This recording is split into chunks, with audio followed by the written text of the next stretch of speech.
Thus far, we have understood the communication process model, how it happens. We have understood a part of it in our book. It's a lengthy section 1.4. So that's why I have divided this section 1.4 in two parts, 4a and 4b. Now, we are going to talk about 4b. This model is quite familiar with you.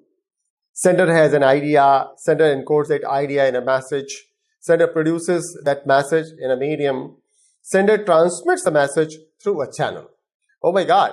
So now the receiver has received.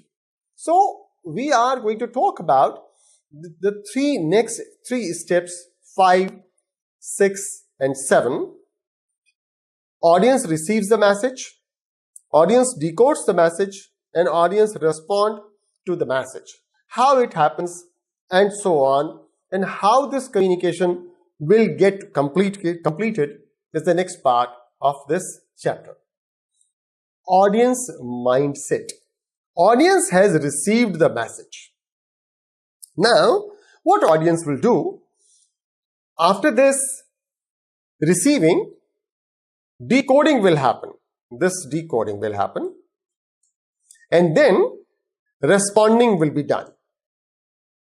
But for receiving, decoding and responding, audience mindset is going to play an important role. What is this audience mindset? This is something we need to understand. How audience receives the message?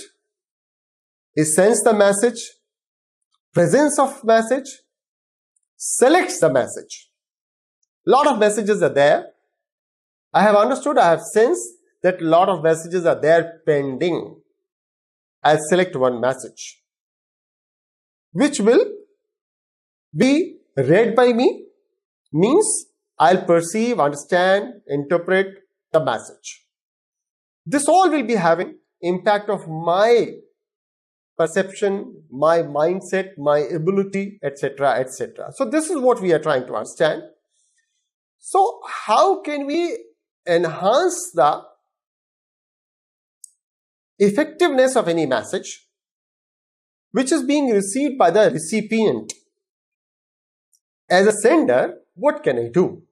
So there are 5 principles to increase chance of success for getting this message communicated. As a sender, what should I do? The first thing I must do is to consider the expectations of the recipient and then craft my message accordingly. If my message is according to the expectations of the recipient, then obviously he'll pick it first. It'll be easy for him or her to perceive it, understand, interpret, etc., etc. Then the second part of this is ensure ease of use. If I'm using jargons, slangs, technical terms, difficult words, I have rich vocabulary, my recipient may not be having that kind of vocabulary. So this will not be easy for the recipient to use it. So second, I must ensure the ease of use. The first, consider expectations, try to fulfill those expectations. The second is ensure that the message is being crafted, designed as per the ability of the recipient to understand it. So it will enhance the ease of use. We'll be talking about this ease of use later on also in maybe chapter 6 or 7, and then you will be able to understand various parameters to understand what it means and how can you enhance the ease of use. So right now I can introduce only one thing to you. There is a list of 3,000 words. Oxford 3,000 words.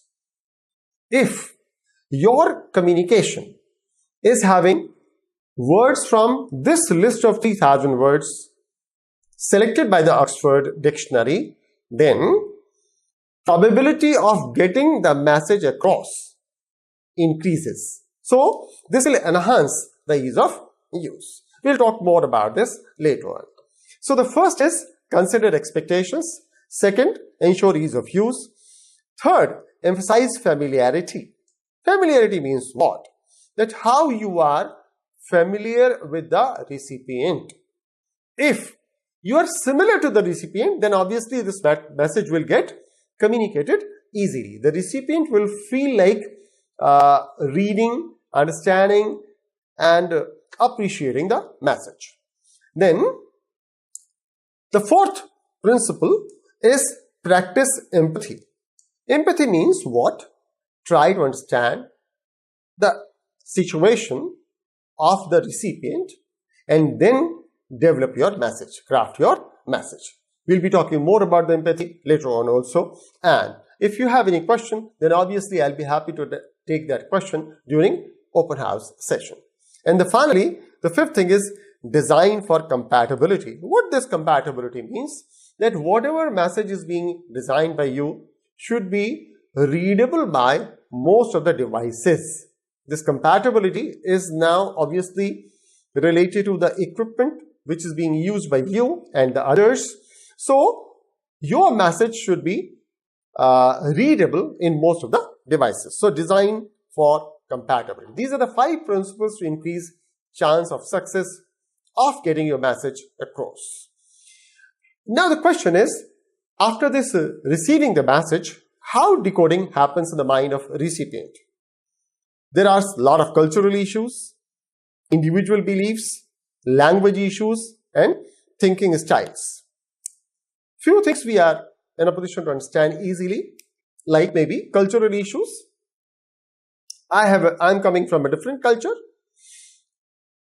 and the other person is coming from a different culture. Like, I'm just sharing one simple example. A friend of mine went to Tokyo, and the meeting was scheduled at 10 a.m. My friend communicated with the host that, yeah, I'll be there around 10. Now the host was flabbergasted and said, around 10? Around 10 means what?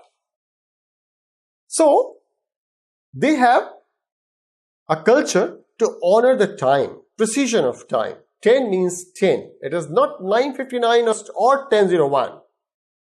But we have a different culture around 10. So, we understand cultural issues. Then individual beliefs. We understand that I have a different kind of set of beliefs, living with those beliefs, and the other person may be having a different set of beliefs. So, if I am in a position to match my message as per the belief system or the pattern of the other person, then obviously it will be easy to get across.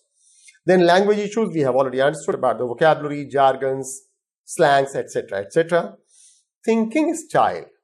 I'm just sharing one. No, I'm generous in thinking. The other person may not be that much generous. So, the message will not get across up to that extent. So, how decoding is being done by the other person will depend upon cultural issues, individual beliefs, language issues, and thinking styles. So, we have to take care of such aspects also. If the two persons are having same upbringing, they have experienced the life in the same manner, then the probability of decoding the message in the same sense increases. So, with this diagram, we'll be in a position to understand that if we have little shared experience, then the probability of this message to be decoded in the same fashion will be less. This is my experience. This is the experience of the other person. So, little shared experience.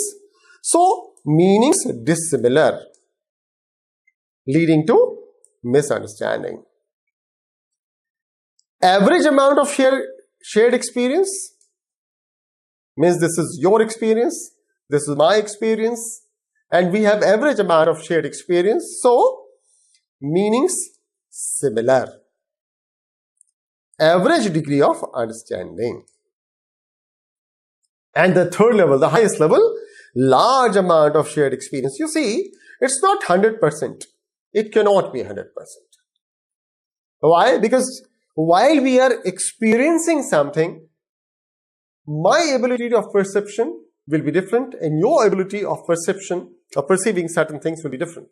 So, we can't share any experience in toto. 100% sharing, not possible. So, maybe 98%, 95% max. So, if large amount of shared experience is there, so meaning very similar. The first meaning dissimilar, the second meaning similar, and the third meanings very similar. So now we'll be leading to high degree of understanding. So this is how the shared experience affects understanding.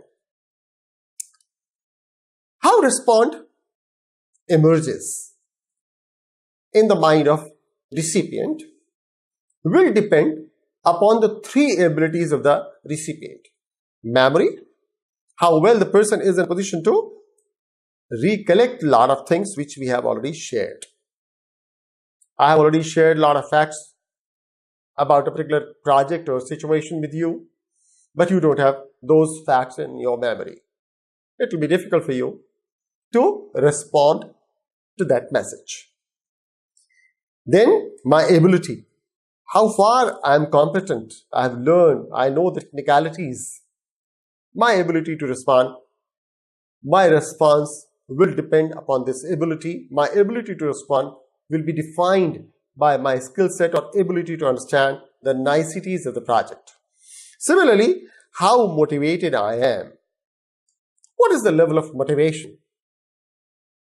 Will decide my ability to respond to a particular message. Friends, we have moved from Web 1 to Web 2.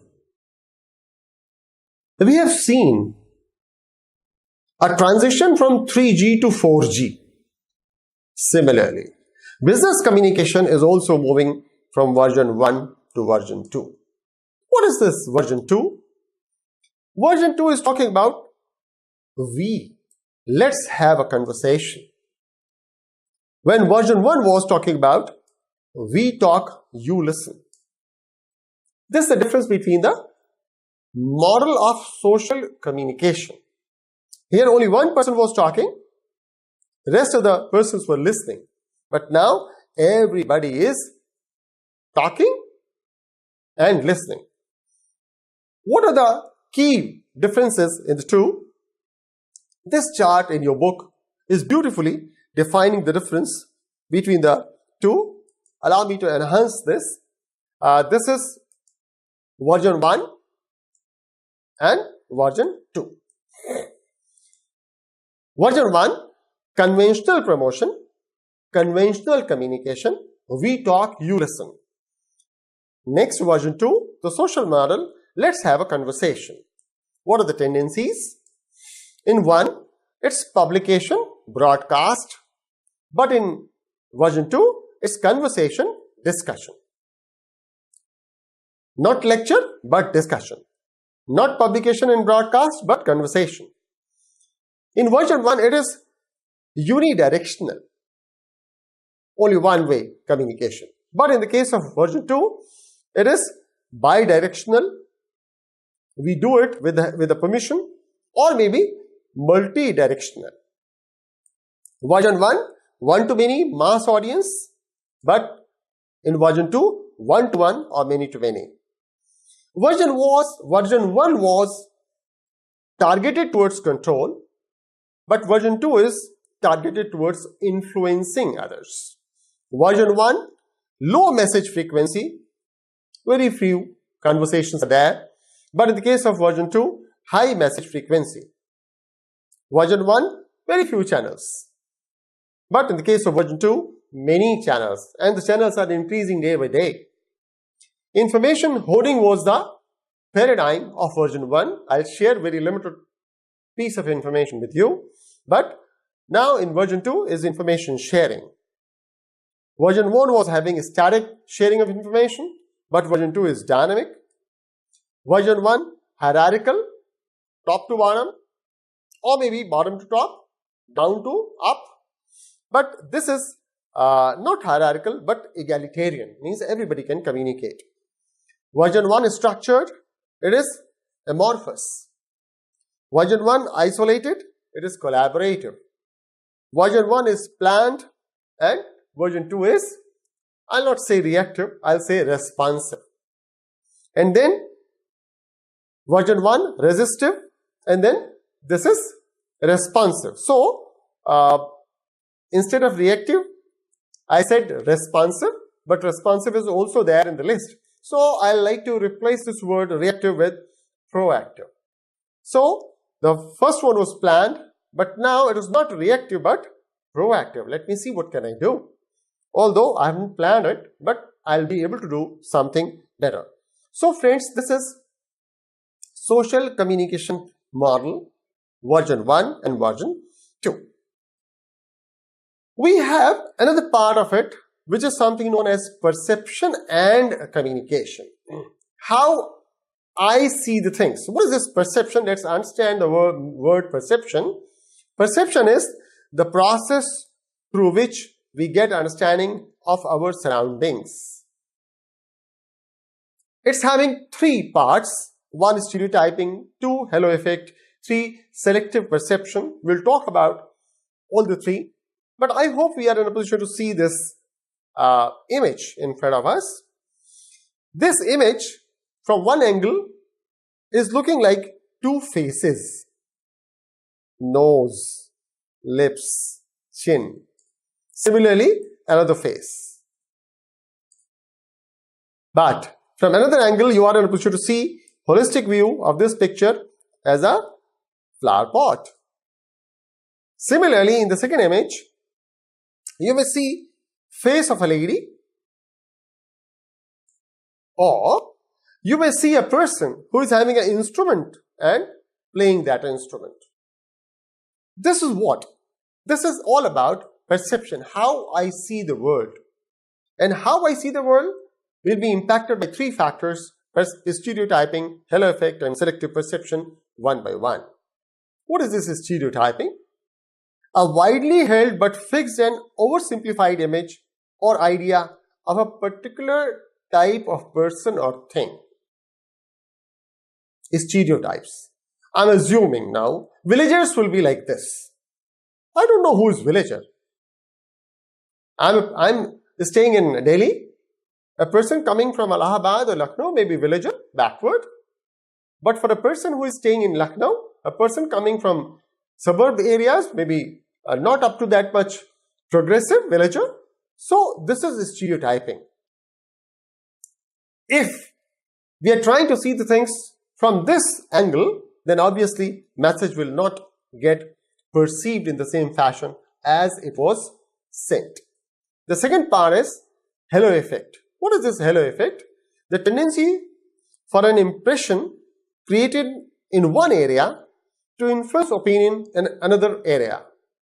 Oh, a person is very smart, good looking, fair complexion,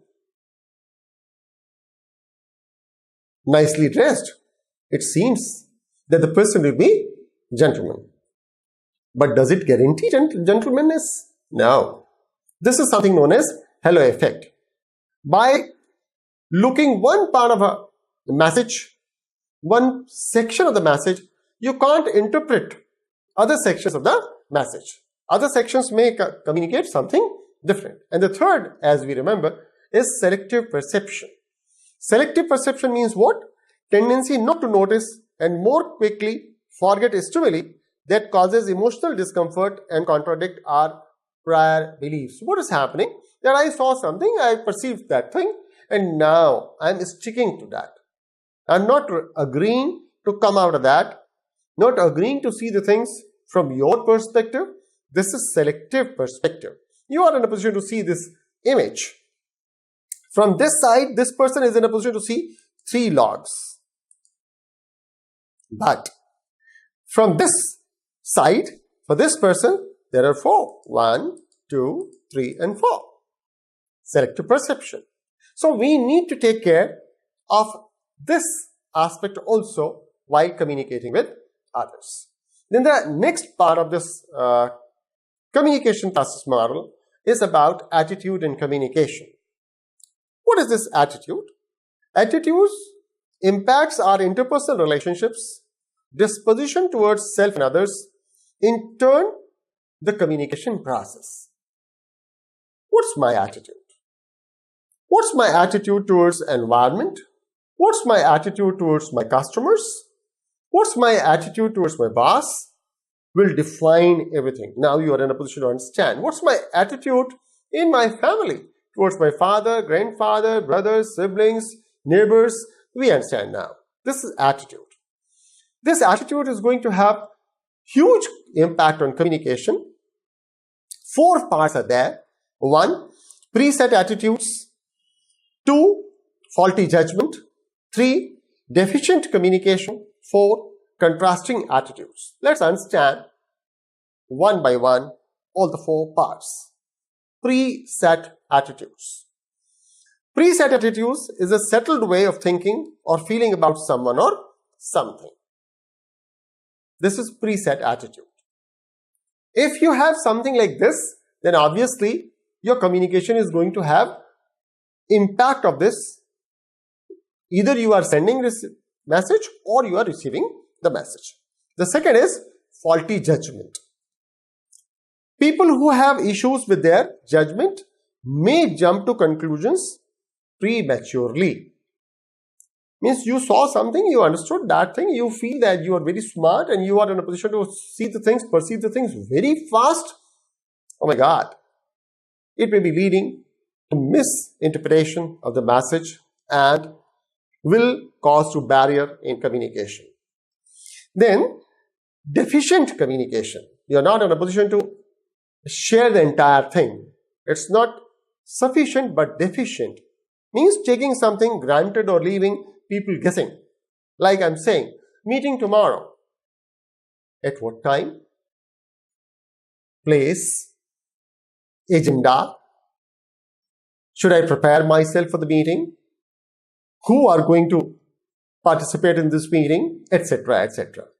So only by saying meeting at 10 is not going to give complete picture. This is something known as deficient communication. And finally, we have contrasting attitudes.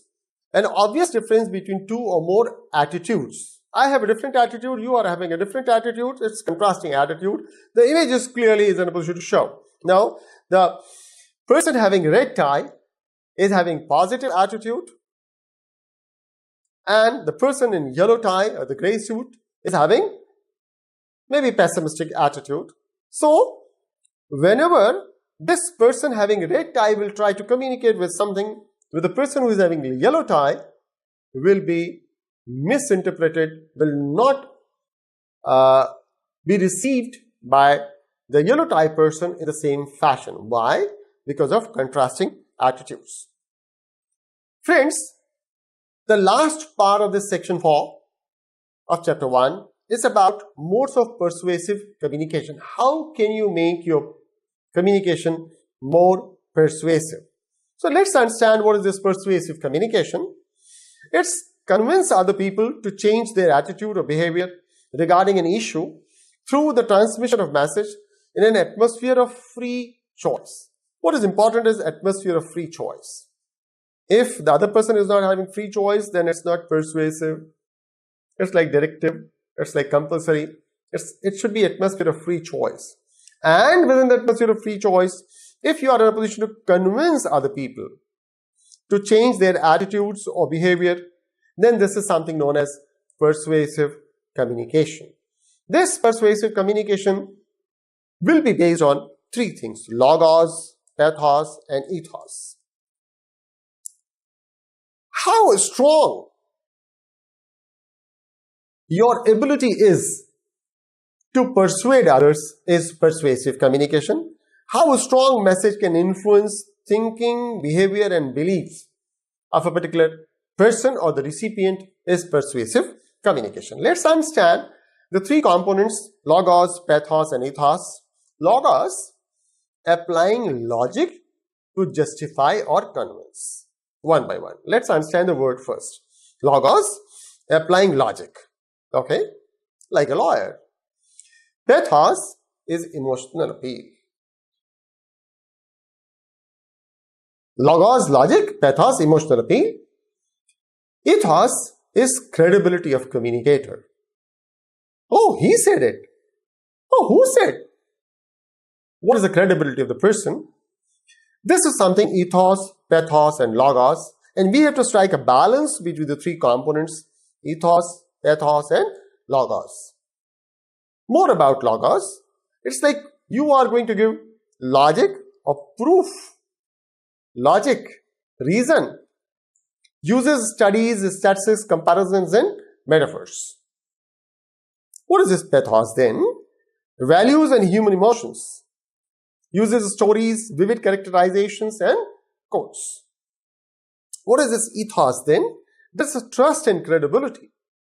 Uses individual or expert credibility and exploits their personal brand. We have to strike a balance between the three. Or I may say that at times you may start with ethos, may go to pathos and then logos. At times you may start with logos, go to ethos and then pathos. What should we do? When? How to write persuasive messages. How to persuade others, maybe with the help of verbal communication or written communication or whatever kind of communication. Friends, we are going to talk about more in next few chapters. After understanding the communication process model, now we are moving to the fifth section of this chapter 1, which is 1.5, and talking about mobile communication. Each one of us is very familiar with this mobile communication, and let's see how this is going to impact business communication. So this is mobile revolution. Everybody is having mobile, one in hand, maybe other one in the pocket, or maybe the third one for someone else. So we have lots of mobile being used at personal level and at organizational level. What is this rise of mobile as a communication platform? Globally, about 80% of internet users access the web with a mobile device. 80% I feel is too less. Now almost each one of us is using mobile to access web. Mobile is a primary communication tool for many business professionals. Yes, it is. It is primary business communication tool. Everybody is communicating every moment. They are talking on the mobile and communicating with the clients or the subordinates or the colleagues or the suppliers with mobile. About 50% of US consumers use mobile devices exclusively for search online, maybe more. And we are in a position to experience this in India too. We are now in the habit of searching everything on mobile. With the help of this geo, it is accessible within the reach of everybody.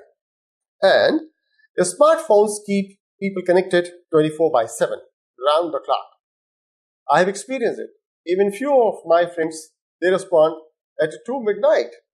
Even today, a friend of mine responded at 4:25. This is my habit to get up so early, but this is not the habit of my friend. But somehow he responded. So it is 24/7 connectivity.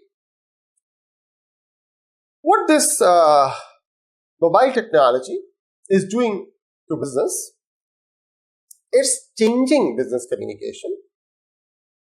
And instead of designing a front of any business over the net, we are giving priority to mobile. It's mobile first approach. Whenever a company starts designing a website, they start thinking with a mobile, not with a personal computer or desktop computer or maybe laptop, but they talk about the mobile devices, maybe like phone or tablet. So this is first challenge or the first change we are in a position to see as far as this mobile technology is concerned. The second one is radical connectivity. Radical connectivity means what? That you are connected with the external world through this mobile technology at amazing speed, whatever you wish. Now we are so restless that even if your phone is not responding, maybe within few seconds, then you become restless. So this is something known as radical connectivity. Mobile technology and business communication practices are having certain aspects which we need to understand and explore. So the first is challenges of constant connectivity. Round the clock we are available. It is 24/7. It sounds that it's going to get a lot of advantages. Yes, there are advantages, but there are challenges also. Now your customer is expecting you to respond at any point of time in the day. So you are 24 hours available and expected to respond to your customer. This is facilitating the business process, but it is also posing a huge challenge on all of us. The second is the challenge is creating and consuming content. Let's talk about the creating content. Every organization wants to remain connected with the consumers, and for this connectivity and to engage the consumers and the customers, they need to create a lot of content. From where this content will come, who will create this content? We don't have experts available in the market to create this kind of content. So content creation is also a challenge. On the other hand, at the consumer's level or at the level of an individual, we are getting a huge amount of content. I'm sure that each one of us is experiencing this even at WhatsApp level. You are a member of so many groups. You can't quit a group. You have to remain in that group.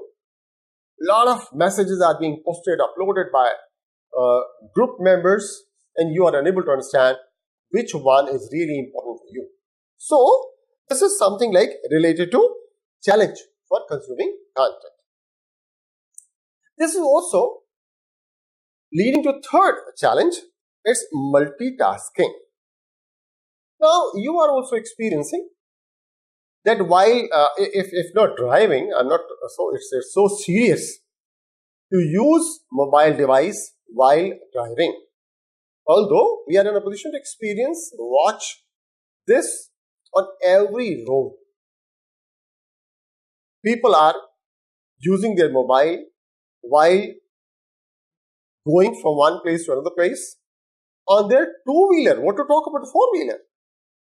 And people are using devices even in the classroom, in the meetings, in cinema hall, while eating, while having conversation with a friend.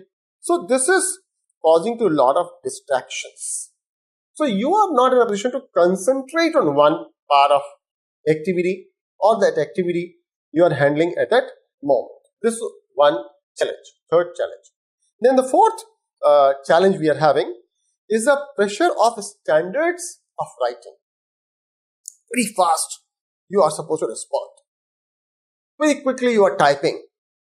So in the wake of doing it at a very high speed, you miss spellings, punctuation marks, and grammar. This is also a very serious challenge and may lead to miscommunication. Will also give a poor image to the recipient. The recipient will treat you as not professional. Then the next thing is sensory and cognitive extensions. With the help of this mobile device, what is happening? That we are in a position to sense more. What is this sense or sensory? Sensory means that you are in a position to know about your surroundings. You are in a position to sense, smell, feel, etc., etc. With the help of mobile devices, your ability to sense your neighboring environment has increased. Temperature is increasing, your mobile will let you know. Humidity is increasing, your mobile will be able to let you know. If it's going to rain, yeah, you have that information. So this is like sensory extension. Similarly, cognitive extension. You heard something, you never heard that thing, you don't know about it. So you will immediately go to the mobile, You will utter a word and the mobile will be able to give a response within no time, and you will be able to know. So this is cognitive extensions, sensory and cognitive extensions. At times it's useful, it's good to have, but at times, friends, it's really challenging. I have seen that patients are arguing with the doctor. Why? Because they have learned something by going to the net, and their understanding is really superficial, but they are challenging their doctors. Then the next part is related to security and privacy concerns. People want to carry their own devices, BYOD, bring your own device. Companies started this, that employee may bring or should bring his or her own device. His or her, that device will get connectivity with the network of the company, and then the company will be saved to provide this gadget to the employee, and the employee will be happily using his or her own device. But that is leading to a very serious concern of security and privacy. Network of the company is exposed, and the content of the employee are also known to the network of the company. So security and privacy concerns are also there. It is having serious impact on productivity and collaboration. At one place, we may say that because of this collaborative technology, productivity has gone up. But at another place, we may say that because of this collaborative technology, people are communicating with each other, and it's having adverse impact on their productivity. Then the next is assistance with business tasks. Yes, it's really very powerful. You may delegate a lot of things to the machine, to mobile device, and then mobile device will be able to do that thing for you. Maybe sending a message, maybe drafting a letter with the help of device. So you can, or reminders, or a lot of alarms, schedulers are there. So with the help of such things, you are in a position to seek support from mobile devices which you used to seek from a natural person. Now, the next one is decision making and problem solving. Yes, with the help of mobile devices, because you are having access to a lot of information.